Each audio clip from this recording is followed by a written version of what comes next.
வாங்க வணக்கம். வள்ளிஸ் கேட்ரிங் காரைக்குடி. இன்றைக்கி நான் அவங்க செஞ்சு காமிக்க போது செட்டிநாடு ட்ரெடிஷ்னல் கருவேப்பிலை குழம்பு. அதுக்கு தேவையான பொருட்கள் கருவேப்பிலை 1/4 கிலோ. அது நம்ம கொழுந்தாக வாங்கி உருவி கழுவி புழிஞ்சு வச்சுக்கணும். அதுக்கு கருவேப்பிலையோட ஒரு 150 கிராம் சின்ன வெங்காயம் எடுத்திருக்கேன்.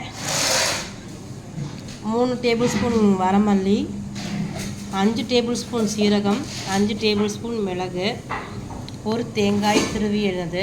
அதுக்கப்புறம் புளி சின்ன எலுமிச்சம்பழம் அளவு சைஸு, கல்லுப்பு ஒரு 3 ஸ்பூன் வச்சுருக்கோங்க.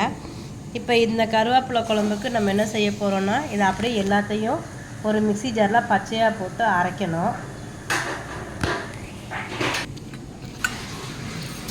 இந்த மிக்ஸி ஜாரில் நம்ம எடுத்து வச்சுருக்க அரைவைக்கு இந்த பொருள் எல்லாத்தையும் ஒன்றா சேர்த்து தண்ணி லைட்டாக தெளித்து கெட்டியாக அரைச்சி எடுத்துக்கணும்.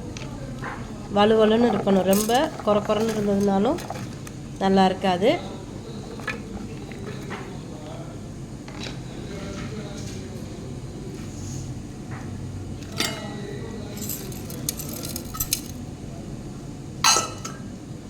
இப்போ நான் அந்த சேர்மானம் எடுத்துருக்கிறது ஒரு 15லேருந்து 20 பேர் சாப்பிட்றக்கூடிய அளவு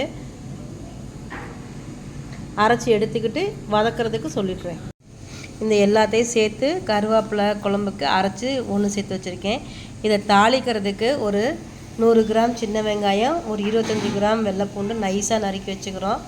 இதை அடுப்பில் கனமான பாத்திரத்தில் நல்லெண்ணெய் ஒரு 100 ml விட்டு தாளிப்பு சீரகம் மட்டும் போட்டு இந்த வெங்காயம் பூண்டு வதக்கி இந்த கருவேப்பிலை அரைச்சதையும் தூக்கி சேர்மானத்தையும் ஊற்றி ஒரு 15லேருந்து 20 நிமிஷம் சிம்மில் கொதிக்க விட்டோன்னா நம்ம ஊற்றின எண்ணெய் ஃபுல்லாக கக்கி வெளியில் வந்துடும்.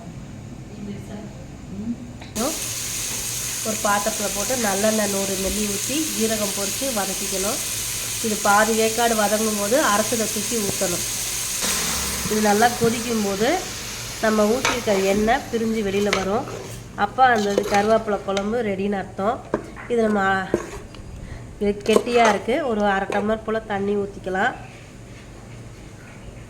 வெந்து எல்லா பதமும் சரியாக இருக்கும்போது அந்த நம்ம விட்ட எண்ணெய் வெளியில் மிதந்து வந்துடும். அந்த ஸ்டேஜ் வரும்போது நீங்கள் அமர்த்திக்கலாம். இது இட்லி, தோசை, சாதம் எல்லாத்துக்கும் ரொம்ப நல்லாயிருக்கும். உடம்புக்கும் குளிர்ச்சி, சூடு குறையும். இதில் நம்ம காரத்துக்கு மிளகு சீரகம் தான் சேர்த்துருக்கோம். பச்சை மிளகா வைக்கக்கூடாது. தனி மிளகாய்த்தூள் ஒரு 3 டேபிள் ஸ்பூன் சேர்த்துருக்கேன்.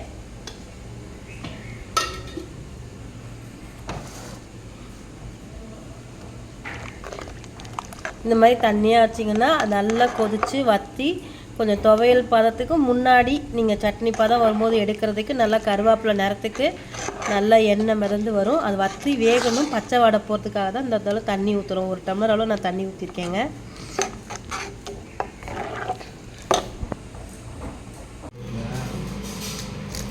செட்டிநாடு கருவேப்பிலை குழம்பு ஃபினிஷ் ஆயிடுச்சுங்க. இந்த மாதிரி கருவேப்பிலை கலர்லேயே கொஞ்சம் டார்க் கலரில் இருக்கும்.